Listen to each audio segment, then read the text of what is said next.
If there's anybody who needs wisdom, it's a leader. Now, that can be a world leader, a national leader. It can be a leader in a corporation, a leader in the church. However you think of the concept of leadership, if there's anybody who really needs wisdom, certainly it is a leader. In fact, one of our former presidents, Lyndon Johnson, said, doing what is right is actually pretty easy. The problem is knowing what's right. And that's why a leader, whether it be a president or of a country or president of a corporation, needs wisdom to know the difference between right and wrong. Solomon writes a little bit about the dilemma some leaders find themselves in and the problems some create for themselves because they don't have that kind of wisdom. In Ecclesiastes chapter 10, beginning at verse 4, he says, "If the spirit of a ruler is against you, then do not leave your post. For conciliation pacifies great offenses. There is an evil I have seen under the sun, an error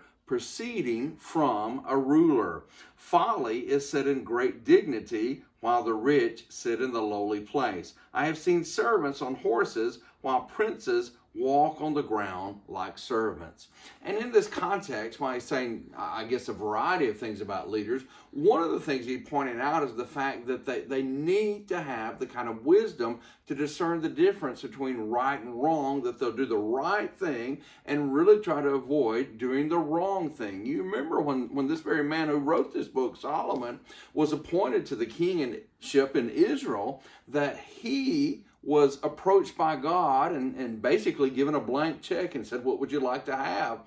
And Solomon could have asked for many things, and yet in 1 Kings chapter 3, he said, "Give your servant an understanding heart, that he may judge your people and discern between right and wrong, good and evil."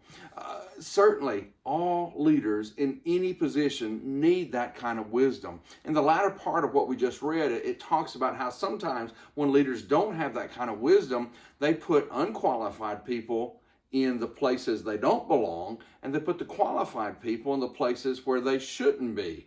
You see that happen with Solomon's sons Rehoboam, when he heeded the advice of the young men who were really giving him foolish advice, and he avoided the advice of the older, wiser men. So certainly in every context, every leadership position we find ourselves, even in our own homes, we need to pray for wisdom that will always be able to discern between good and evil, right and wrong, and that will always do the right thing.